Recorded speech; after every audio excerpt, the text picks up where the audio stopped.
Hello everyone, मेरा नाम है मुस्कान और आप सभी का मेरे चैनल पर स्वागत है। महाभारत की कथा में कई ऐसे पात्र हैं जो समय के साथ लोगों की स्मृति में कहीं खो गए, पर उनका योगदान और संघर्ष आज भी प्रेरणा देता है। ऐसा ही एक पात्र है एकलव्य।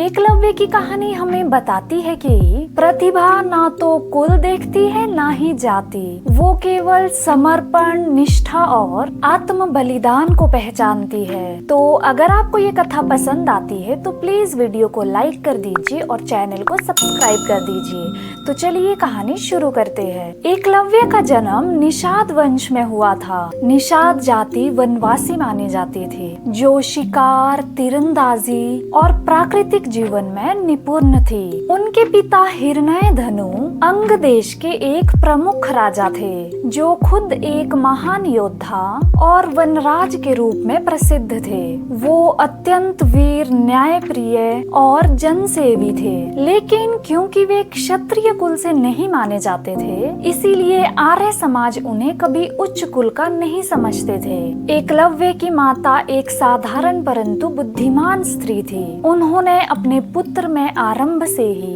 विनम्रता, सहनशीलता और आत्म बलिदान का भाव भरा। एकलव्य का बचपन वन में बीता, जहाँ मनुष्यों से अधिक पशु पक्षियों का साथ था और वही उसके पहले शिक्षक बने। वो जंगल में तीर चलाने का अभ्यास करता, पेड़ों के पत्तों पर निशाना साधता, हिरणों की गति को समझने की कोशिश करता।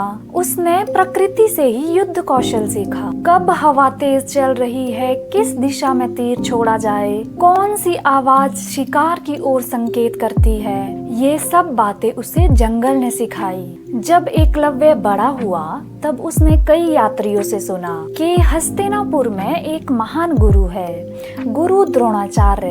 वो खुद भगवान परशुराम के शिष्य रहे हैं और अब हस्तिनापुर के राजकुमारों, पांडवों और कौरवों को धनुर्विद्या सिखा रहे हैं। तो एकलव्य का मन रोमांच से भर गया। उसका बस एक ही लक्ष्य था, गुरु द्रोण से शिक्षा लेना। तो उसने अपने पिता से अनुमति मांगी कि हे पिताश्री, मैं धनुर्विद्या सीखना चाहता हूँ और उसके लिए गुरु द्रोणाचार्य के पास जाना चाहता हूँ। हिरण्यधनु जानते थे कि ब्राह्मणों और क्षत्रियों के समाज में उनके पुत्र को स्वीकार करना कठिन होगा।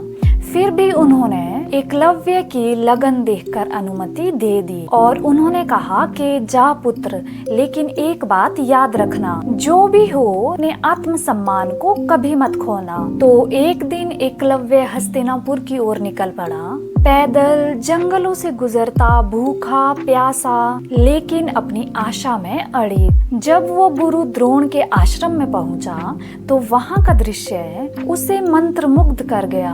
कौरव और पांडव धनुष बाण की शिक्षा ले रहे थे। कोई घोड़सवारी कर रहा था, कोई शस्त्र चला रहा था। तो वो गुरु द्रोण के पास गया, विनम्रता से सर झुकाया और बोला कि हे गुरुदेव, मैं एकलव्य, निषाद पुत्र, आपकी शरण में आया हूँ, मुझे भी धनुर्विद्या सिखाइए। तो गुरु द्रोण ने कहा कि वत्स, तुम निषाद हो। ये जो गुरुकुल है ये केवल क्षत्रियों और ब्राह्मणों के लिए है। तुम योग्य हो सकते हो, लेकिन समाज के नियम मुझे रोकते हैं। मैं तुम्हें शिष्य नहीं बना सकता। तो एकलव्य का दिल टूट गया, लेकिन उसने गुरु द्रोण के चेहरे की कठोरता में भी ज्ञान की आभा देखी और उसने प्रण लिया कि मैं आपको ही अपना गुरु मानूंगा, भले ही आप मुझे शिष्य ना मानो। वो जंगल में लौट गया, वहीं जहां उसने बचपन में तीर चलाना सीखा था। अब वह स्थान उसका गुरुकुल बन गया। उसने मिट्टी और लकड़ी से गुरु द्रोण की मूर्ति बनाई और प्रतिदिन सुबह सूर्योदय से पहले उठकर उनकी मूर्ति के सामने अभ्यास करता। वो स्वयं को अनुशासन में रखता,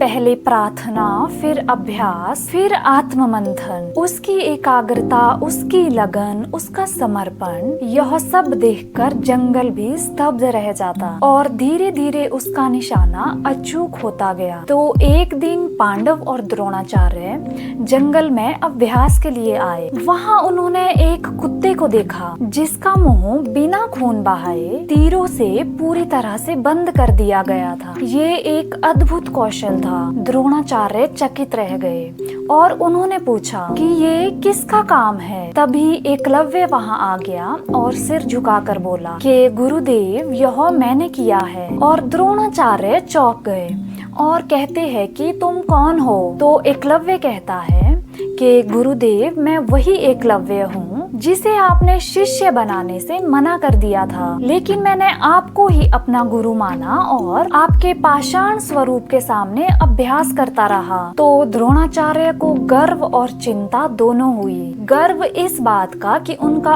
अस्वीकृत शिष्य इतना श्रेष्ठ धनुर्धर बन गया, और चिंता इस बात की कि यदि यह कौशल अर्जुन से श्रेष्ठ हुआ तो उनका वचन अर्जुन संसार का सर्वश्रेष्ठ धनुर्धर बनेगा झूठा हो जाएगा। तो तब द्रोणाचार्य ने कठोरता से कहा कि यदि तुम मुझे अपना गुरु मानते हो तो मुझे दक्षिणा दो, मुझे तुम्हारे दाहिने हाथ का अंगूठा चाहिए। तो एकलव्य स्तब्ध रह गया, लेकिन उसने एक पल भी नहीं सोचा। उसने अपना अंगूठा काटकर गुरु के चरणों में समर्पित कर दिया और बोला कि हे गुरुदेव, यह मेरी गुरु दक्षिणा है। और उस दिन के बाद एकलव्य की कहानी जंगलों में गुजरने लगी। कुछ लोग उसे मूर्ख कहते और कुछ लोग उसे आदर्श शिष्य, लेकिन एकलव्य जानता था कि जो उसने किया वो उसका धर्म था। उसने अपने गुरु के सम्मान के लिए अपने जीवन की सबसे मूल्यवान शक्ति खो दी, पर उसने फिर भी हार नहीं मानी। वो अब अंगूठे के बिना अभ्यास करता, अपनी उंगलियों से धनुष को थामता और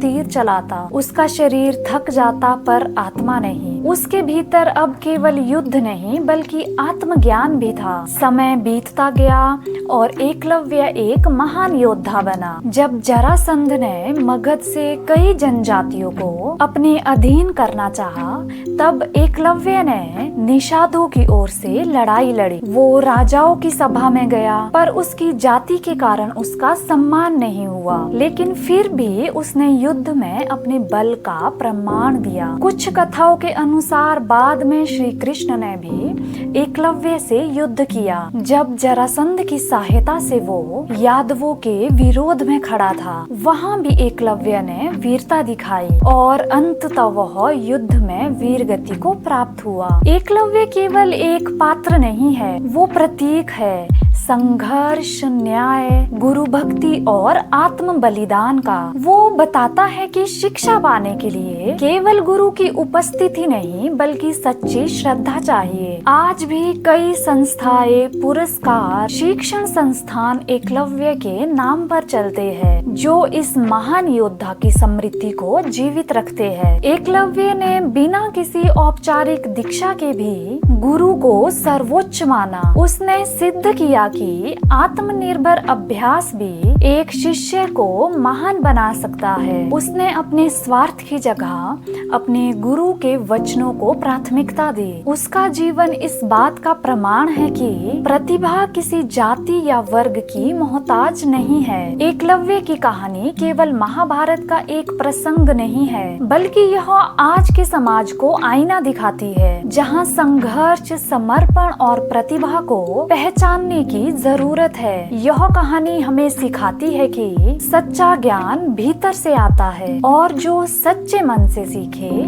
वो एक दिन इतिहास बनाता है। तो ये थी एकलव्य के जीवन से जुड़ी कथा। उम्मीद करती हूँ कि आपको ये वीडियो पसंद आई हो।